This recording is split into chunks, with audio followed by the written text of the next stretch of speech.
C'est pour ça que je demande, est-ce que c'est une action pertinente par rapport à tes objectifs? Parce que je tiens à vous préciser que les actions doivent être fonction des objectifs. L'action doit permettre d'atteindre l'objectif.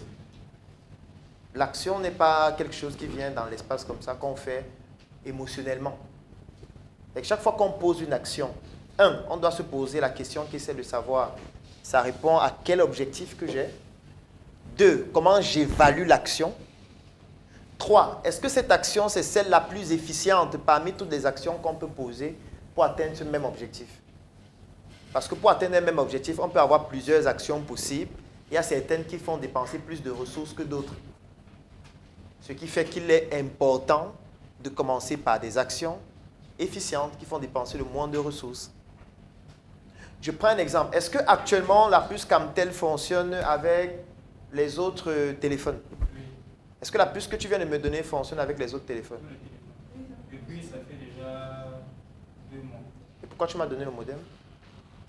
Bon, parce que forcément, s'il faut utiliser la puce, il va falloir retirer une puce dans le téléphone. Oui. Et le modem, c'est beaucoup plus... en fait, c'est plus opérationnel parce qu'en même temps qu'on peut connecter le téléphone, on peut connecter l'ordinateur et ça connaît jusqu'à 10 appareils. Non, le problème c'est que tu ne m'as pas demandé si j'ai un modem qui peut prendre la puce là. Tu ne m'as pas demandé si mon ordinateur prend les puces. Tu ne m'as pas demandé si mon téléphone prend 2 puces. Tu as directement choisi l'option la plus chère. C'est pour ça que je pose la question, pourquoi tu n'as pas donné juste la puce en disant que dans cette puce, il y a 2 gigas par jour pendant 1 mois. Tu vas tester. Si tu es satisfait, soit je te vends le modem qui va faire que ce soit plus simple à utiliser, soit tu recharges chez moi.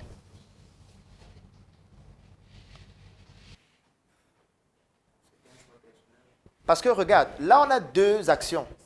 L'une qui est plus chère que l'autre. Mais les 2 atteignent exactement le même objectif. Parce que si moi je sais que j'ai une puce dans laquelle il y a 2 gigas par jour, je vais trouver le moyen d'utiliser la puce. Je vais me battre pour trouver un moyen pour utiliser la puce là. Je peux enlever même la puce de mon téléphone. Je peux aller même plus loin. Je peux enlever la puce de mon téléphone et mettre ça. La puce là, je mets ça dans un petit téléphone qui coûte 2000. 9. Tu vois? Et j'utilise la puce là dans mon téléphone réel que j'ai toujours sur moi, qui devient mon modem. J'utilise mon téléphone pour partager la connexion sur ma machine et partout. Et si je me rends compte vraiment que la connexion est très bonne et tout, ça peut devenir ma puce officielle dans mon téléphone à vie. Et tu as dépensé moins. Parce que c'est un peu comme si on doit quitter d'ici à quoi? Pour se rendre en Ndokoti. On te dit tu choisis entre la moto, l'hélicoptère, la voiture. Ou aller à pied.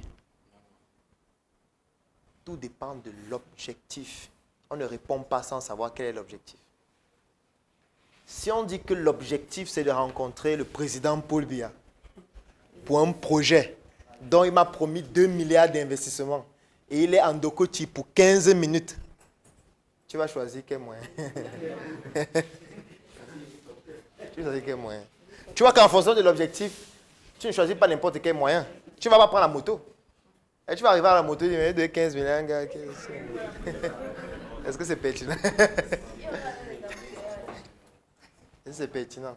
Et après, je peux caler même en route et tout ça. Donc, tu vois que l'objectif doit être fonction, du moins les actions doivent être fonction de l'objectif.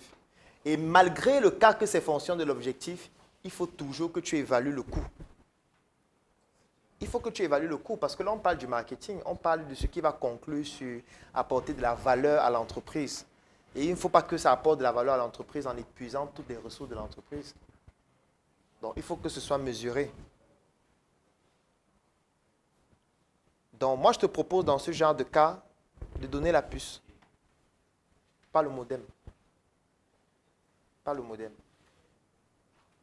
Et moi, je trouve que tes objectifs ne sont pas bien calibrés. Déjà que tu n'as pas d'objectif général.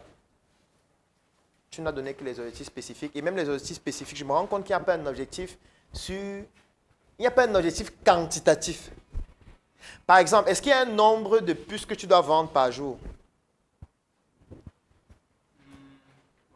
Est-ce que ça fait d'abord partie de tes objectifs de vendre les puces? Ça fait partie. Parce que tu as dit ça tout à l'heure. J'ai listé ça, mais Voilà. quand vous avez dit que Oui. je donne directement la Oui, parce que j'ai suivi, tu disais qu'il faudrait que les gens aient de plus en plus de puces, soient connectés, ainsi de suite. Est-ce que tu as un nombre de puces que tu dois vendre par jour minimum? Bon, l'objectif, c'est moi-même qui le fixe. Sur la base de... Puisque j'ai le stock limité, je peux me procurer autant de puces que possible. Oui. Donc maintenant, c'est moi qui me fixe l'objectif peut-être de vendre 10 puces par jour. Ça dépend de moi. Bon, quand tu vends une puce, qu'est-ce que tu gagnes en vendant la puce? Quel est ton gain? Normalement, nous on achète directement chez Camtel à 500 Oui, et on revend à 500. oui. Moi, ce que je fais pour certains clients, surtout quand il faut faire la promotion, j'offre la puce gratuitement. Maintenant, on regagne sur la recharge. D'accord. Mais sur la recharge, tu gagnes quoi exactement? La recharge, c'est les commissions. Ok. C'est vrai que ça a beaucoup diminué. On était à presque 30%. Mhm. C'est descendu à 9%. D'accord. Depuis décembre. Ok. Parce que comme tel, ils ont décidé de travailler maintenant avec des partenaires.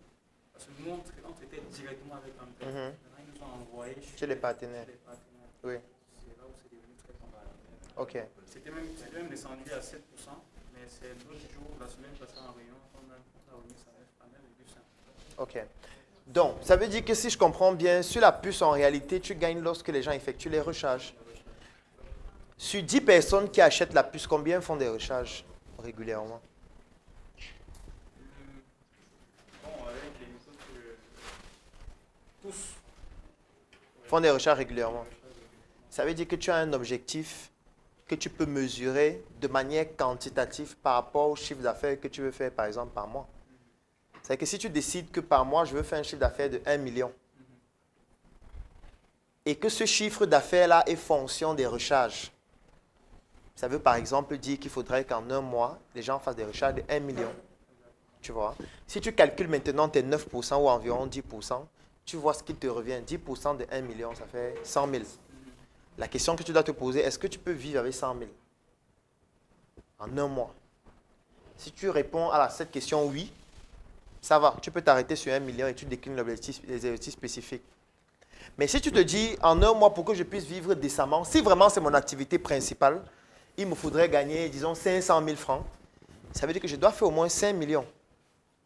Si je dois faire 5 millions, il faudrait donc que je puisse décliner ça en objectifs spécifiques par rapport au nombre de puces qu'il faut vendre en moyenne par jour. Parce qu'il faudrait qu'en te levant chaque matin, tu saches le nombre de puces que tu dois vendre au moins pour être en train d'atteindre ton objectif spécifique et l'objectif général.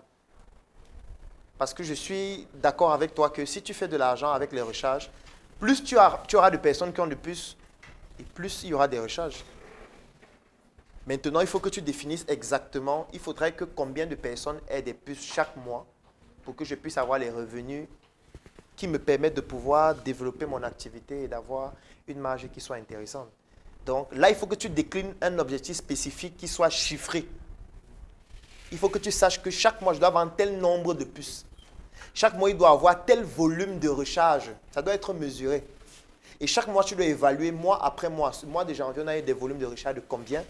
Les clients qui rechargent le plus, ce sont les qui? Il faut faire une analyse sociologique de ces clients. Est-ce que ce sont des hommes? Est-ce que ce sont des femmes? Est-ce que ce sont des entrepreneurs? Est-ce qu'ils sont dans un quartier particulier? Est-ce qu'ils ont une activité particulière qui fait en sorte qu'ils fassent plus de recharge que les autres? Ça te permet de comprendre le profil de tes clients, ce qu'on appelle le persona.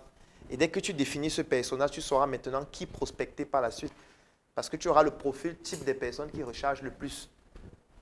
Tu ne vas plus te balader n'importe où pour proposer les puces. Tu sauras à qui proposer tes puces, à qui les offrir gratuitement et à qui faire en sorte qu'ils payent. Parce qu'ils ne font pas partie, par exemple, de ta cible. Tu vois, il faudrait qu'en fonction de ça, tu définisses des objectifs, un objectif général, des objectifs spécifiques qui vont se décliner et qui doivent être mesurables, quantifiés, avec les indicateurs de performance. Quand une journée finit, tu dois savoir si tu atteins les objectifs ou pas. Je dois vendre 20 puces par jour. Aujourd'hui, j'ai vendu combien de puces?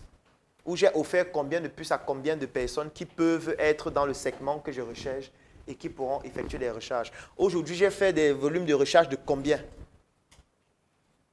Et au jour le jour, tu évalues cela. Ça, ce sont maintenant des actions que tu vas poser. Maintenant, en termes d'actions, pour que les gens aient plus de puces, il faut analyser plusieurs actions possibles. L'action n'est pas seulement de donner la puce ou de vendre la puce. L'action peut être de vendre un gadget avec la puce. C'est aussi une manière de vendre la puce. La mission est simple. Voici une arme capable de changer le mindset du continent africain. Détruire l'obésité de l'inconsistance intellectuelle dans laquelle se cache le coffret VIP. Il possède une arme contenant 200 heures de formation et 8 ans d'expérience entrepreneuriale. Recevez le pouvoir de devenir une meilleure version de vous-même. Armez-vous de cette clé pour une réussite entrepreneuriale.